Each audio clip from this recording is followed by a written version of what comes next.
and welcome to Channels Television's continued coverage of the APC National Convention 2022.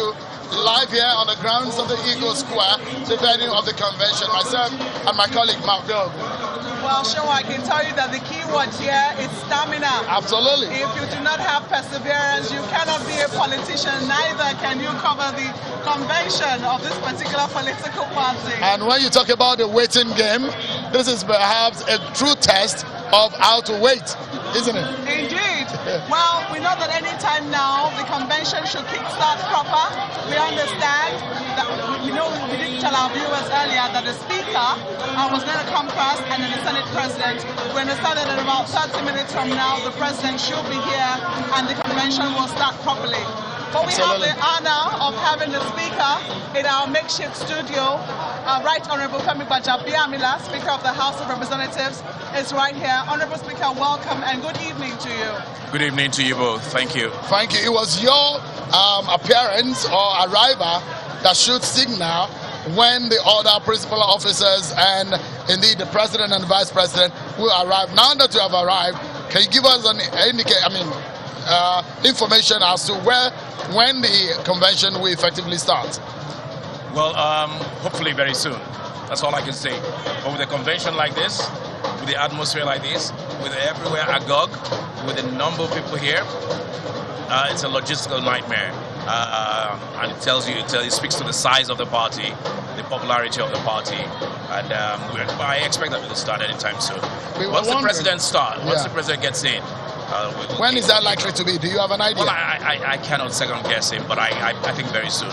Well, a lot of people have been guessing also what could have delayed the exercise from starting at about 1 p.m. when it was scheduled to commence.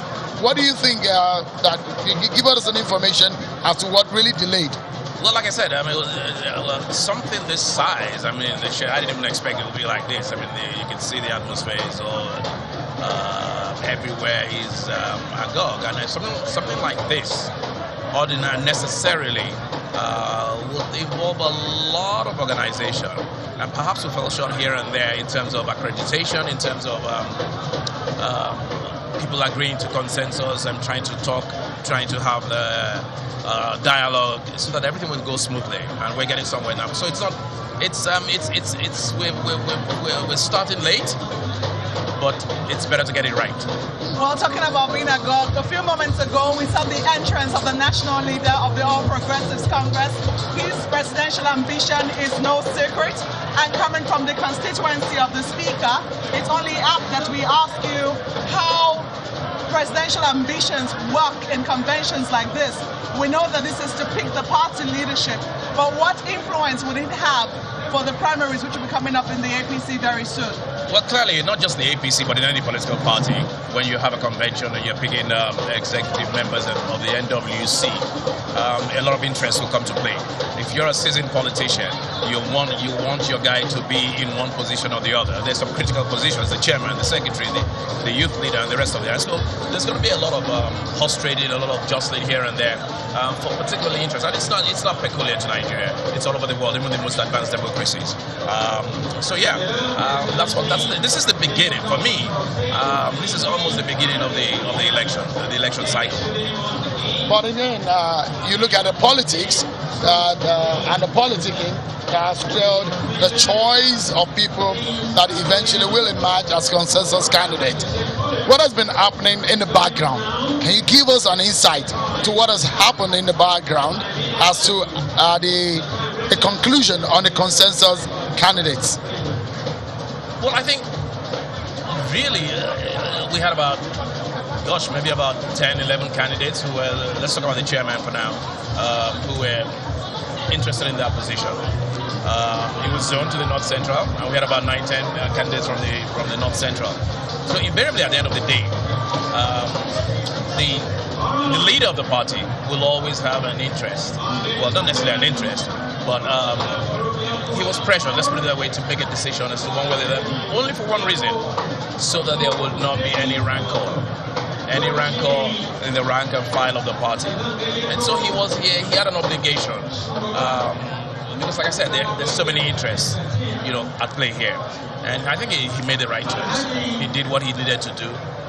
to make sure that this goes smoothly. Otherwise, we'll be here for 2-3 days. I mean, we'll go way into the night. Yeah. A number of hurdles. Well, just before we talk about the hurdles, we just saw the arrival of the Senate President to the state box, and I'm sure that also signals that any time now we should be seeing the Vice President and the President in that order arrive in the state box as well.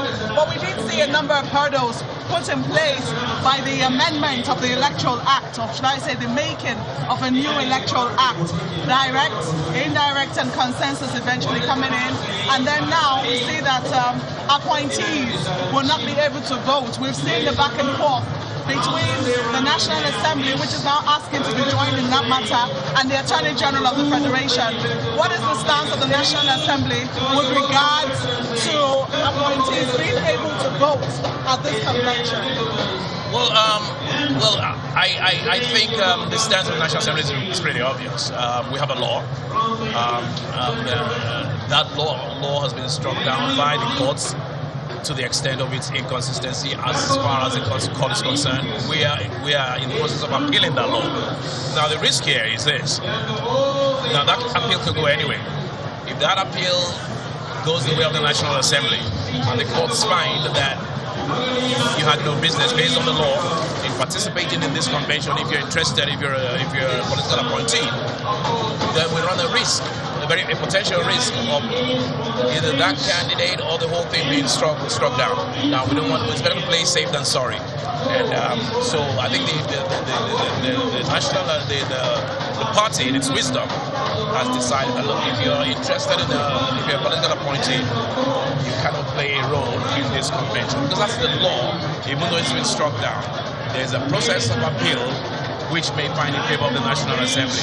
So it's better to err on the side of caution, and I think that's the way we've decided to take it. Would you say that your party has adhered strictly to the dictates and the spirit of the newly minted Electoral Act? So far I believe so, and I believe the party did issue a notice of sorts that if you're interested in, if you're a political appointee, you must either resign or not be a part of it. I think they issued that notice, and I think if the consensus agreement that we've witnessed so far, there's been a notice by at least 7 candidates who have written and signed that they are joining, they're part of the consensus. So far so good. I think the party has complied with the electoral law as it is today. Well, I mean, 2023 will be a very significant year. Some people will say it's a make or mar year for Nigeria. The big question here is, as your party gather in this arena, whether the reality of what you told Nigerians your party will do for Nigeria begin to sink in again, and whether your party is living to the bidding of what it truly said it stands for. That reality will come in, isn't it? But how genuine is your party in meeting the welfareist tendency that you say or you preach? Well, I think for me, I think the party, what the party has done is to lay a foundation, a very solid foundation for a greater tomorrow. You've heard the saying, Rome was not built in a day.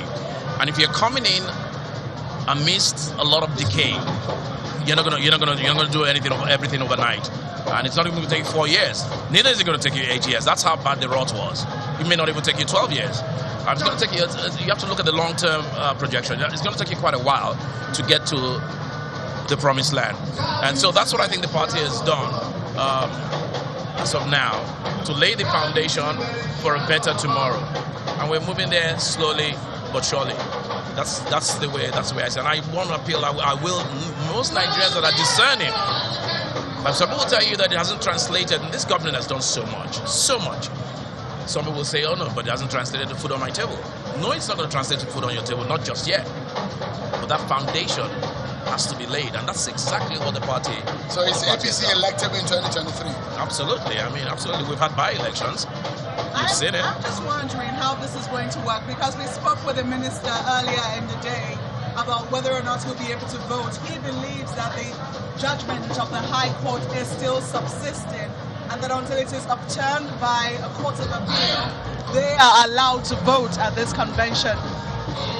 Was there a general directive otherwise by your party?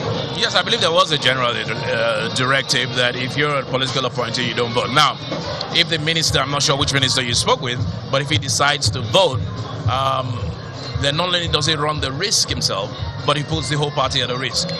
And what's in it to err on the side of caution and think for a minute that if the appeal goes against the party or goes in favor of the National Assembly, then the repercussions can only best be imagined. We must sincerely thank you, the Honorable Speaker of the House of Representatives, Right Honorable Gbajabiamila. Thank you so much for coming to our makeshift studio here. Thank you so much. Yeah, thank you both. Yeah. Oh, we hope to catch you.